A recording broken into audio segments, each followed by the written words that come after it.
savez, avec la flamme d'amour, comme nous l'ont dit nos prédécesseurs dans leurs interventions. Il y a une grande lutte contre les forces des ténèbres. Et la flamme d'amour, c'est vraiment une spiritualité type pour lutter contre les forces des ténèbres. Voilà. La belle preuve, la Vierge Marie demande qu'on célèbre la flamme d'amour à la Chandeleur. Et c'est le thème de notre petit exposé. La Chandeleur, nous savons, c'est la fête de la lumière. Et la lumière s'oppose aux ténèbres. Voilà, tout est dit. Je voudrais, avant de faire mon exposé, dire un grand merci à Stéphanie et à toute son équipe pour cette prière de Noël pour les familles. Quand on était à Singapour, avec Stéphanie et toute la coordination internationale, c'était au mois de mars 2024, le coordonnateur international, John Sullivan, qui est américain, il m'a pris en aparté pour me dire ceci: Père Gilles, je vous prie d'implanter la flamme d'amour dans les familles. Et ça, c'est vraiment une confidence qu'il m'a faite, et j'ai trouvé ça comme une mission particulière. Implanter la flamme d'amour dans les familles. Il veut que ça parte des familles. Et quand j'ai eu la bonne nouvelle de cette initiative de Stéphanie et de son équipe sur la neuvaine pour les familles, je dis franchement, l'Esprit Saint est à l'œuvre dans ce mouvement. Amen. Amen. Amen.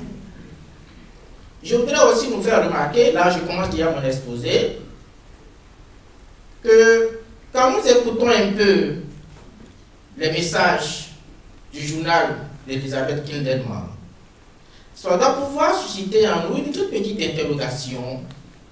Nous avons lu le journal spirituel de Sainte Faustine, le journal spirituel de Sainte Thérèse de l'Enfant Jésus et de bien d'autres saints. Mais quand nous lisons le journal spirituel de Elisabeth Kindelman, nous constatons tout de suite qu'il y a plusieurs interlocuteurs, lesquels tantôt c'est Jésus, tantôt c'est Marie. C'est spécial.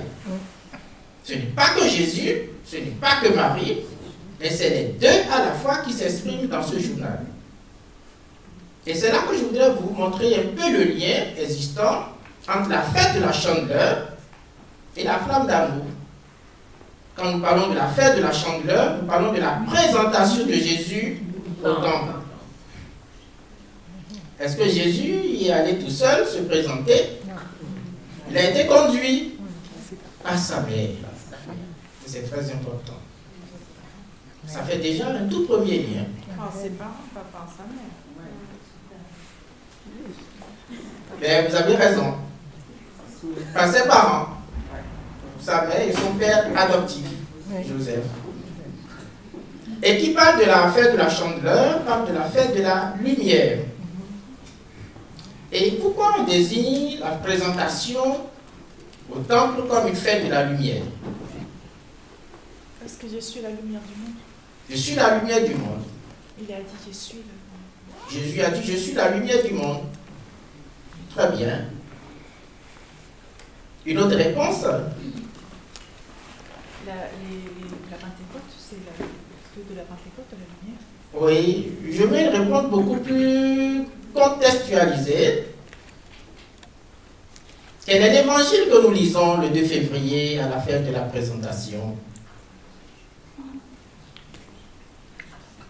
Vous n'avez pas encore lu l'évangile de demain? Ah, il faut le faire. Hein? Il faut préparer chaque messe avant d'aller à l'église. Parce que les curés n'ont plus le temps de vous faire de belles homélies. Hein? Il y a beaucoup de quoi picoler là maintenant. Hein? Sur ChatGPT et tout le reste. Il faut préparer sa messe avant d'aller à la messe. L'évangile de demain. Mais là, à Medjugorje, le Seigneur m'a fait un clin d'œil. J'accompagnais un groupe de pèlerins. une soixantaine de personnes, parmi lesquelles il y avait un jeune qui m'a abordé pour dire, mais pourquoi jusqu'à présent, l'Église ne reconnaît pas encore les apparitions de Medjugorje? Étant canoniste de formation, je me devais de lui dire, si l'Église n'accepte pas, c'est qu'il y a des choses qui attendent d'être certifiées. Voilà. L'Église ne donne pas rapidement son imprimatur tant qu'elle n'a pas la certitude de ce qu'elle veut certifier. Voilà. Il m'a dit non, mais moi j'y crois. Regardez, tant de jeunes, tant de monde ici, et il faut que l'Église accepte. Je dis non, il doit y avoir quelque chose de pas très bien ici à Medjugorje, sinon depuis plus de 40 ans, ce serait déjà accepté par l'Église. Et là, il m'a dit, mon père, je ne suis pas d'accord parce que vous êtes notre aumônier du groupe, vous êtes venu, c'est à vous normalement de nous enseigner que Marie apparaît ici à Medjugorje et ne pas entrer dans une discussion avec moi. On s'est séparés dos à dos devant la porte du sanctuaire de Medjugorje. Et 15 minutes après, pendant que j'étais au chapelet avec 707 prêtres, on était 707 prêtres, il y a quelqu'un qui me dit, mais regarde dans le ciel. Et qu'est-ce que je vois? D'abord la danse du soleil. Je voyais comme le soleil qui voulait descendre sur la terre, mais avec une vitesse vertigineuse. Et j'ai cru que c'est tout le monde autour qui voyait la même chose.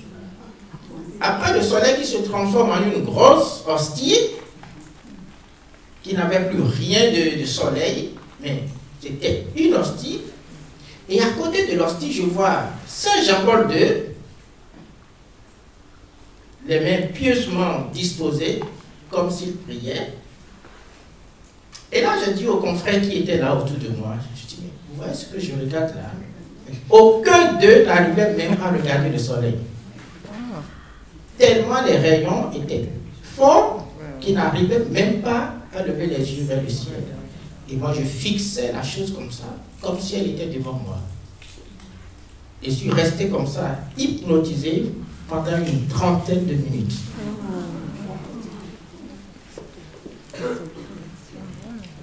Et à la fin, quand je suis parti de là, je me suis mis à pleurer, j'ai pleuré un bon moment. Et j'ai fait le témoignage devant tous les pèlerins. Et le jeune avec qui je discutais m'a dit, j'étais sûr que le Seigneur allait vous donner un signe.